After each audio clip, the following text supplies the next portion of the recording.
Hello दोस्तों, welcome to DSP classes. दोस्तों आज मैं आ गया हूँ एक नए वीडियो के साथ, आपका अपना देवेश शर्मा। तो हमने पार्ट फर्स्ट जो इसमें पढ़ा था श्वसन तंत्र, मानव श्वसन तंत्र का पार्ट फर्स्ट पढ़ा था, और अब हम पढ़ेंगे पार्ट सेकंड दोस्तों, जिसमें हम पढ़ेंगे निचला श्वसन तंत्र, लोअर रेस्पिरेटरी सिस्टम।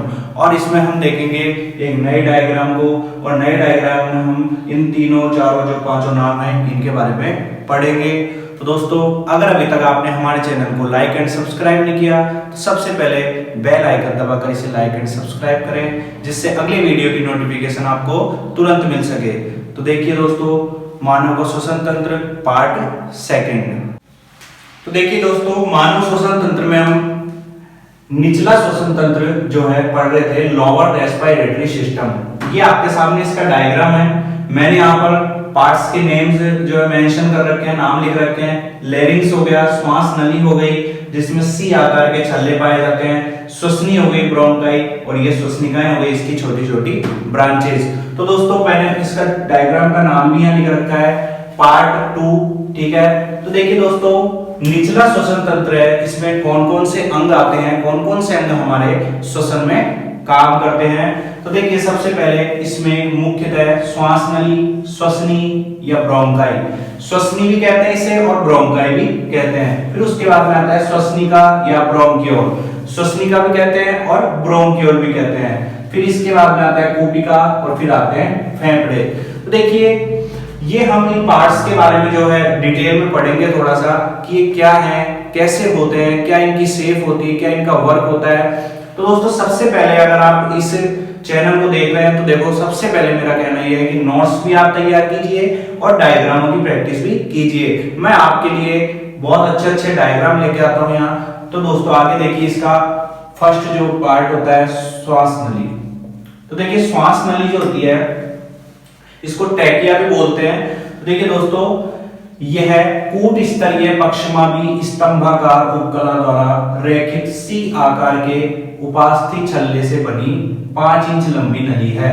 देखिए दोस्तों, श्वास नली की जब हम बात करते हैं तो ये देखिए बिल्कुल स्तंभ की तरह खड़ी होती है। स्तंभाकार का मतलब होता है स्तंभ की तरह खड़ी होना, उपकला से बनी हुई होती है। स्तंभाकार उपकला जो होते हैं उनसे बनी हुई होती है। सी आकार के छल्ले देखिए दोस्तों, ये सी आकार के छल्ले हैं, ये लगे हुए हैं। और इन छल्लों से हमें सबसे बड़ा फायदा क्या होता है कि जैसे ही हम श्वास लेते हैं और छोड़ते हैं तो हमारी श्वास नली जो है इन छल्लों के कारण चिपक नहीं पाती है, नहीं तो श्वास छोड़ते ही वो चिपकने लग जाती है। तो देखिए ये इस सी आकार के छल्लों का फायदा है। और दोस्तों इसकी जो लंबाई होती है वो होती है 5 इंच। मैंने यहाँ मेंशन करी है आपके सामने, 5 जो इंच होती है इसकी लंबाई होती है। फिर आगे देखिए, ये छल्ले इसे चिपकने से रोकते हैं, वह खुला रखते हैं। मैंने दोस्तों आपको भी बताया था कि सी आकार के छल्ले जो हैं इसे चिपकने से रोकते हैं और इसे खुला रखते हैं बिल्कुल। उसके बाद में देखिए, यह स्वर यंत्र को ब्रोंकाई से मिलाने के साथ ही श्वास को गर्दन से वक्ष स्थल तक पहुंचाती है। तो दोस्तों स्वर यंत्र जो होता है जहां से हमारी आवाज निकलती है, तो उसको यह ब्रोंकाई से मिला देती है। ब्रोंकाई जो होती है इससे इस स्वर यंत्र को मिला देती है ये, ठीक है। और वक्ष, गर्दन से वक्ष स्थल तक जो हमारे श्वास को पहुंचाती है। गर्दन हमारी ये हो गई और वक्ष स्थल हो गया छाती। छाती तक जो है ये श्वास को अच्छे से पहुंचाती है, हमारे रेस्पिरेशन में मदद करने के लिए, श्वसन में मदद करने के लिए। तो देखिए कितना अच्छा योगदान होता है इसका दोस्तों। फिर देखिए, तथा वक्ष गुहा में प्रवेश करके दाहिनी व बाईं ओर के भाग के फेफड़ों में प्रविष्ट हो जाती है। इन शाखाओं को प्राथमिक श्वसनी कहते हैं। यहाँ देखिए आप, ये दो भागों में विभक्त हो गई, दाहिनी और बाईं तरफ के भाग में विभक्त हो गई, ठीक है। और फिर आगे जाकर ये क्या श्वसनिकाओं में जो है विभक्त हो जाती है, इन्हें श्वसनी कहते हैं। और ये आगे जाकर फेफड़ों में मिल जाती है, दायां फेफड़ा और बायां फेफड़ा दोनों में ये जाकर मिल जाती है। तो दोस्तों ये चीज तो आपको भी पता है। मैं आपको एक छोटी सी बात बता देता हूँ कि देखिए कोई भी मनुष्य जो होता है वो अकेला कुछ नहीं कर सकता। हाँ, काम की शुरुआत कर सकता है, पर आगे जाकर उसको किसी न किसी प्रकार से, किसी न किसी मशीन या आदमी की मदद जरूर लेनी पड़ती है। ऐसे ही हमारे बॉडी ऑर्गन्स, अंग काम करते हैं दोस्तों, और ये भी इसी तरीके से मिलजुल के काम करते हैं। अगर एक भी अंग काम करना बंद कर देता है तो सारी क्रियाविधि हमारी रुक जाती है। तो देखिए दोस्तों, जैसे मनुष्य काम करता है वैसे ही अंग काम करते हैं मिलजुल कर। आगे देखिए, श्वास नली में उपस्थित उपकला श्लेष्मा का निर्माण करके श्वास के साथ आने वाली वायु को शुद्ध करके फेफड़ों में भेजती है। अब देखिए, श्वास नली में उपस्थित उपकला, ये जो उपकला होती है, इसके अंदर उपकला मैंने आपको बताया स्तंभाकार उपकला की बनी होती है। ये उपकला का कार्य क्या होता है कि श्लेष्म का श्रवण करती है। श्लेष्म एक चिपचिपा पदार्थ होता है जेल जैसा, और वो क्या करता है कि जो वायु हमारी आती है, पहली बात तो हमारी नासिका द्वारा ही शुद्ध कर दी जाती है, बाकी जो आती है वो यहाँ श्लेष्म, उसके जो कचरे होते हैं, दाने होते हैं, कोई कण होते हैं, उनको अपने में चिपका लेता है और उस वायु को शुद्ध करके और फेफड़ों में उसको आगे भेज देता है, और फेफड़े से हमारे रक्त जो होता है उसको प्राप्त कर लेता है। तो देखिए, फर्स्ट हो गया इसका श्वास नली। सेकंड बी में देखिए, श्वसनी ब्रोंकाई, श्वसनिका ब्रोंकियोल। क्या होती है दोस्तों, ये श्वसनी हो गई और ये श्वसनिकाएं हो गई। देखिए, सबसे पहले आपको दिख रहा होगा इस डायग्राम के अंदर कि श्वसनी ज्यादा बड़ी होती है, जबकि श्वसनिकाएं और भी छोटे भागों में विभक्त होती जा रही है। तो देखिए, मैं आपको यहाँ यही बताने वाला हूँ कि श्वास नली अंत में दाईं या बाईं श्वसनी में विभाजित हो जाती है। दोस्तों, ये श्वसनी हो गई दाईं और बाईं। प्राथमिक श्वसनी छोटी शाखाओं द्वितीय श्वसनी में तथा फिर तृतीय श्वसनी में और फिर तृतीय श्वसनी छोटी छोटी श्वसनिकाओं में विभक्त हो जाती है। देखिए दोस्तों, आप समझना मेरी बात को, मैं समझा रहा हूँ। प्राथमिक श्वसनी जो होती है श्वसनी, ये छोटी छोटी शाखाओं में विभक्त हो गई, तो इसे तो कहेंगे द्वितीय श्वसनी। फिर द्वितीय श्वसनी भी तृतीय श्वसनियों में विभक्त हो जाती है। देखिए, मैंने यहाँ पर बता रखा है द्वितीय श्वसनी में तथा फिर तृतीय श्वसनी में विभक्त हो जाती है, और फिर तृतीय श्वसनी छोटी छोटी श्वसनिकाओं में विभक्त हो जाती है। देखिए, आगे बहुत छोटी छोटी ब्रांचेस निकल रही है इसकी, तो ये होती है तृतीय श्वसनी, ये भी छोटी छोटी शाखाओं में विभक्त हो जाती है। और फिर देखिए, तथा ये ब्रोंकियोल फेफड़ों में फैले होते हैं तथा आगे चलकर ये छोटे छोटे सीमांत ब्रोंकियोल में विभाग हो जाते हैं। ये आगे चलकर छोटे छोटे सीमांत ब्रोंकियोल यानी श्वसनिकाओं में विभक्त हो जाते हैं। ब्रोंकियोल वही श्वसनिका होती है, देखिए ये लिख रखा था मैंने यहाँ। तो चाहे आप ब्रोंकियोल बोल लो या चाहे आप श्वसनिका बोल लो या ब्रोंकाई बोल लो या श्वसनी बोल लो, तो ये भी आगे जाकर तृतीय श्वसनी जो है श्वसनिकाओं में विभक्त होती है, और ये श्वसनिकाएं भी आगे चलकर सीमांत श्वसनिकाओं में विभक्त हो जाती है। विभक्त का मतलब होता है दोस्तों अलग अलग होना, टूटना, ठीक है, अलग अलग पार्ट्स में डिवाइड होना। आगे देखिए, श्वसनी व ब्रोंकियोल मिलकर एक वृक्षनुमा संरचना बनाते हैं जो छोटी छोटी शाखाओं में विभक्त होती है। ये देखिए, श्वसनी और ब्रोंकियोल यानी ब्रोंकाई और ब्रोंकियोल, ये छोटी छोटी शाखाएं बनाते हैं, वृक्षनुमा संरचना बन गई है। देखो, एक पेड़ की तरह ही बन गया है, संरचना दिख रही है आपको, एक पेड़ की तरह संरचना बन गई, और ये क्या करती है, छोटी छोटी शाखाओं में विभक्त होती जाती है। तो देखिए, इनका काम है विभाजित होना, छोटी छोटी नलियों में ये शाखाओं में विभाजित होती जाती है। इन शाखाओं के अंतिम छोर पर गैसों का विनिमय करने के लिए कूपिकाएं उपस्थित होती है। ये शाखाएं जो होती है, इनका जब लास्ट भाग आ जाता है बिल्कुल अंतिम छोर, तब कूपिकाएं जो होती है, कूपिकाएं होती है वो इस वायु को लेने के लिए तैयार रहती है। जो वायु ये लेकर आई है उस वायु को कूपिकाएं ग्रहण कर लेती है। और दोस्तों, फिर अगला हम जो इसमें देखेंगे सी, वो हम देख रहे हैं फेफड़े। अब देखिए फेफड़ों का क्या कार्य होता है, तो देखिए दोस्तों फेफड़े, तो देखिए दोस्तों सी क्या होता है, फेफड़े। फेफड़ों को इंग्लिश में बोलते हैं लंग्स। तो देखिए लंग्स का क्या कार्य होता है, देखिए दोस्तों मेन वर्क यही करते हैं हमारे शरीर में श्वसन के लिए। तो ये क्या करते हैं, ये एक जोड़े के रूप में वक्ष स्थल में दाएं व बाएं भाग में मध्य पट के ठीक ऊपर लचीले कोमल व हल्के गुलाबी रंग के होते हैं। ये जो होते हैं एक जोड़े के रूप में होते हैं। एक जोड़े का मतलब हो गया दो होते हैं, ठीक है, दो होने के साथ वक्ष स्थल में दाएं व बाएं भाग में, दायां और बायां भाग हो गया, ठीक है, दायां और बायां भाग जो होता है उसके रूप में विभाजित होते हैं, दायां फेफड़ा बायां, ठीक है, और मध्य पट के ठीक ऊपर होते हैं। मध्य पट जो होता है उसके ठीक ऊपर ये स्थित होते हैं, लचीले होते हैं, बिल्कुल लचीले मतलब मांसल होते हैं, कोमल होते हैं, बिल्कुल सॉफ्ट होते हैं, हल्के होते हैं, वजन नहीं होता इनमें। तीसरा आता है इसमें गुलाबी रंग के होते हैं, हल्के गुलाबी रंग के होते हैं। ये हल्का जो अपना गुलाबी रंग होता है पिंक कलर उसके होते हैं। ये असंख्य श्वास नलियों, कूपिकाओं, रक्त वाहिनियों, लसिका वाहिनियों, लचीले तंतुओं, झिल्लियों तथा अनेक सेल्स से निर्मित होते हैं। देखिए इनका फॉर्मेशन किससे होता है, किससे बने हुए होते हैं। तो देखिए इसमें बहुत सारी, असंख्य का मतलब जो ना गिनने योग्य हो, श्वास नलियां होती है, कूपिकाएं होती है, रक्त वाहिनियां होती है, ठीक है, लसिका वाहिनियां होती है, लचीले तंतु होते हैं, लचीले जो इसको मतलब मुड़ने में या फिर लचक खाने में सहायता करें, झिल्लियां होती है और अनेक सेल्स यानी कोशिकाएं होती है। फिर आप देखिए दोस्तों, दायां फेफड़ा बाएं फेफड़े से लंबाई में थोड़ा छोटा परंतु कुछ अधिक चौड़ा होता है। दायां जो फेफड़ा होता है वो बाएं फेफड़े से लंबाई में तो छोटा होता है, बाएं फेफड़े से लंबाई में छोटा होता है परंतु चौड़ाई में ज्यादा होता है।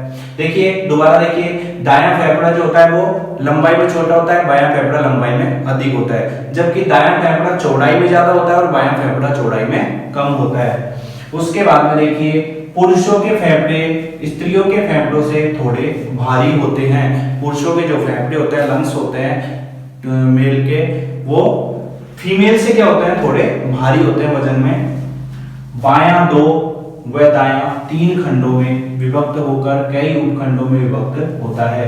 बायां फेफड़ा 2 खंडों में और दायां फेफड़ा 3 खंडों में, पार्ट्स में जो है डिवाइडेशन होता है इसका, और आगे जाकर वो बहुत सारे उपखंडों मतलब उनके डिवाइडेशन होते रहते हैं, उनमें डिवाइड हो जाते हैं। प्रत्येक उपखंड अनेक छोटे छोटे खंडों में विभक्त होकर श्वास नली की शाखाएं, धमनियों व शिराओं की शाखाओं में विभाजित होकर एक स्वतंत्र इकाई का गठन करती है। देखिए प्रत्येक जो उसका उपखंड होता है वो अनेक छोटे छोटे खंडों में विभक्त हो जाता है, छोटे छोटे उसके टुकड़े हो जाते हैं और वो श्वास नली की शाखाएं बना लेते हैं, कोई धमनियां बना लेते हैं, कोई शिराओं में उनकी शाखाओं में विभाजित होकर एक स्वतंत्र इकाई का गठन करते हैं, बिल्कुल एकदम बिल्कुल सेपरेट हो जाते हैं। फिर देखिए, प्रत्येक फेफड़ा स्पंजी ऊतकों से बना होने के साथ कई केशिकाओं व 30 मिलियन कोशिकाओं युक्त होता है। प्रत्येक जो फेफड़ा होता है, प्रत्येक का मतलब दायां फेफड़ा अलग और बायां फेफड़ा अलग, वो स्पंजी ऊतकों का बना होता है, बिल्कुल उसमें टिश्यूज होते हैं जो स्पंज होते हैं, बिल्कुल स्पंज की तरह, और उसमें केशिकाएं पाई जाती है, छोटी छोटी नलियां, और 30 मिलियन कोशिकाओं जो उसमें मिलती है। देखिए केशिकाएं और कोशिकाएं अलग होती है। कोशिकाएं होती है हमारे शरीर की सेल्स और केशिकाएं होती है छोटी छोटी वाहिनियां या नलियां। उसके बाद में देखिए, कूपिका कपनुमा संरचना होने के साथ असंख्य केशिकाओं से घिरी होकर सीमांत ब्रोंकियोल के आखिरी सिरे पर पाई जाती है। ये जो होती है कूपिका, ये एक कपनुमा संरचना की तरह होती है, हमारा जो चाय का कप होता है वैसी होती है, और उसकी जैसी होने के साथ साथ इसमें असंख्य केशिकाएं जो होती है वो इसको घेरे हुए होती है, इसको चारों तरफ से, और अंत में जो क्या होता है, ये कहां पर जाकर पाई जाती है, सीमांत ब्रोंकियोल का जो आखिरी सिरा होता है, सीमांत ब्रोंकियोल, ये देखिए इनके आखिरी सिरे पर जाकर ये पाई जाती है। फिर देखिए, कूपिका में शल्की उपकला की पंक्तियां केशिका में प्रवाहित रुधिर से गैसों के विनिमय में मदद करती है। शल्की उपकला का मतलब हो गया रोम टाइप में मान लीजिए आप, और वो पंक्तियां जो होती है वो केशिका में प्रवाहित रुधिर से गैसों के विनिमय में मदद करती है। विनिमय का मतलब हो गया वही बात, ऑक्सीजन का अपने शरीर में जाना, कार्बन डाइऑक्साइड का बाहर आना। उसके बाद में देखिए डी क्या होता है दोस्तों, श्वसन मांसपेशियां। श्वसन मांसपेशियां जो होती है रेस्पिरेटरी, जिनको आप मसल्स बोल सकते हैं, उनका क्या कार्य होता है। तो ये देखिए, फेफड़ों में गैसों के विनिमय के लिए उपस्थित मांसपेशियां जो होती है उन्हें हम श्वसन मांसपेशियां कहते हैं। इसकी डेफिनेशन है कि फेफड़ों में गैसों के विनिमय के लिए उपस्थित मांसपेशियों को श्वसन मांसपेशियां कहते हैं। विनिमय का मतलब होता है लेना और छोड़ना। मुख्य रूप से श्वसन के लिए मध्यपट डायफ्राम, जो कंकाल पेशी से बनी हुई एक पतली चादरनुमा संरचना वक्ष स्थल पर पाया जाता है, उत्तरदायी है। देखिए, जो श्वसन के लिए उत्तरदायी होता है वो होता है मध्यपट या डायफ्राम। डायफ्राम जो होता है वो क्या करता है, एक पतली चादरनुमा संरचना होती है जो वक्ष स्थल पर पाया जाता है, ठीक है। तो वो डायफ्राम क्या होता है, उसका संकुचन और शिथिलन होता है। संकुचन का मतलब उसका बिल्कुल चिपक जाना, ठीक है, और शिथिलन का मतलब फैल जाना। तो देखिए आगे देखिए, इसके संकुचन से वायु फेफड़ों के अंदर व शिथिलन से बाहर निकलती है। भाई संकुचन होएगा तो वो खींचेगा, ठीक है, और खींचेगा तो वायु अंदर आएगी, और शिथिलन होएगा तो वो छोड़ेगा, और छोड़ने से वायु बाहर चल जाती है, मतलब ऑक्सीजन का अंदर आना, कार्बन डाइऑक्साइड का शरीर से बाहर निकलना। फिर इसके बाद देखिए इनके संकुचन व शिथिलन का कार्य पसलियों में पाई जाने वाली विशेष प्रकार की मांसपेशियां करती है।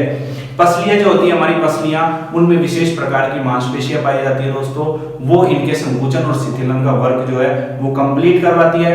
तो दोस्तों हमने इनके पार्ट्स के बारे में देखा, अब हम देखेंगे कि श्वसन का क्रिया विज्ञान क्या है, श्वसन किस प्रकार से होता है, क्या है श्वसन, उसको हम देखेंगे। तो देखिए दोस्तों पार्ट्स के बारे में तो मैंने आपको पूरा डिटेल से समझा दिया, डायग्राम बनाइए, नोट्स तैयार कीजिए, अच्छे से समझिए।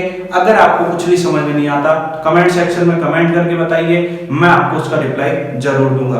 आगे देखिए श्वसन का क्रिया विज्ञान। अब हम देखते हैं श्वसन का क्रिया विज्ञान, फिजियोलॉजी ऑफ रेस्पिरेशन। श्वसन का क्रिया विज्ञान क्या होता है दोस्तों, इसमें देखिए मैंने आपको यहाँ नोट्स बना रखे हैं, नोट्स में लिख रखा है कि फुफ्फुसीय वायु संचालन की प्रक्रिया द्वारा फेफड़े गैसीय विनिमय को सहज बनाते हैं। ये देखिए ये लाइन, तो इसमें क्या होता है कि फुफ्फुसीय वायु संचालन में ऑक्सीजन आती है, CO2 जाती है, संकुचन और शिथिलन की प्रक्रिया होती है, मैंने बताया था। तो देखिए इस वायु संचालन के लिए श्वसन तंत्र वायुमंडल तथा कूपिका के मध्य ऋणात्मक दबाव प्रवणता तथा मध्यपट के संकुचन का उपयोग करता है। तो मैंने आपको बताया था कि संकुचन में तो वायु अंदर आ रही है और शिथिलन में बाहर जा रही है। तो जैसे ही संकुचन होता है तो वायु को ये जो है संकुचित होते ही जो अंदर खींच लेते हैं, और जब शिथिलन होता है तो ये वायुमंडल में चली जाती है, संकुचन होता है तो ये वायुमंडल से खींच ली जाती है। तो ये जो ऋणात्मक दबाव प्रवणता होती है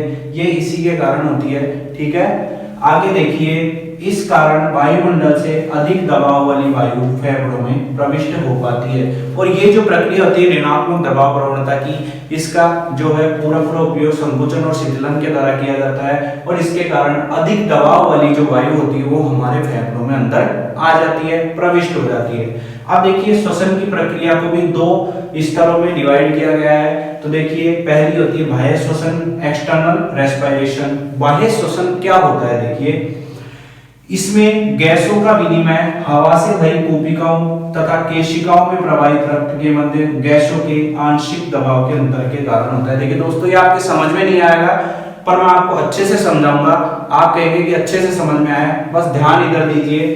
देखिए क्या बोल रहा है, इसमें गैसों का विनिमय हवा से भरी कूपिकाओं तथा केशिकाओं में प्रवाहित रक्त के मध्य गैसों के आंशिक दबाव के कारण होता है। तो देखिए हवाओं से भरी कूपिका और केशिकाओं में प्रवाहित रक्त, इन दोनों के बीच में जो दाब लग रहा है, इन दोनों के द्वारा जो दाब लगाया जा रहा है कि एक साइड से कूपिकाएं दाब लगा रही है, एक साइड से केशिकाएं प्रवाहित रक्त में दाब लगा रही है, तो दोनों के दाब में जो अंतर होता है वो अंतर, उसके कारण इसमें जो है बाह्य श्वसन होता है कि दोनों का दाब कि एक ने ज्यादा लगाया एक ने कम लगाया, दोनों में जो अंतर आया उसी के कारण बाह्य श्वसन होता है। देखिए दोबारा से देखिए कि गैसों का विनिमय हवा से भरी कूपिकाओं तथा केशिकाओं में प्रवाहित रक्त के मध्य गैसों के आंशिक दबाव के कारण होता है। ये दोनों जो है हवा से भरी कूपिका और केशिकाओं में प्रवाहित रक्त, इनके मध्य जो आंशिक दबाव का अंतर है वो ही इसका कारण होता है, इसका रीजन होता है बाह्य श्वसन का।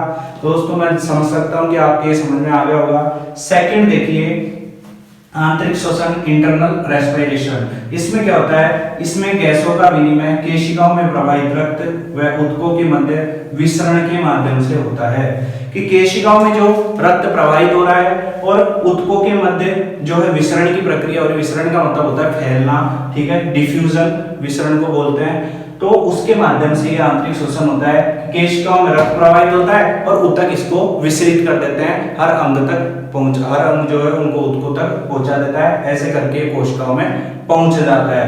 तो ये जो विनिमय होता है दोस्तों श्वसन का क्रिया विज्ञान, इसको दो स्तर पे डिवाइड किया गया है, बाह्य श्वसन और आंतरिक श्वसन, एक्सटर्नल रेस्पिरेशन, इंटरनल रेस्पिरेशन। तो अब मैं आपको बताना चाहता हूं कि मानव श्वसन तंत्र का डायग्राम है, अच्छे से आप नोट्स तैयार कीजिए। पार्ट 2 जो है आपको कैसा लगा कमेंट सेक्शन में जरूर बताएं, और दोस्तों डीएसपी क्लासेस के चैनल को लाइक एंड सब्सक्राइब करें, जिससे आपको अगली वीडियो की नोटिफिकेशन तुरंत मिल सके। अब आगे हम एक नए वीडियो के साथ मिलेंगे। तो दोस्तों ये रेस्पिरेशन जो है वो कंप्लीट हुआ। Thank you.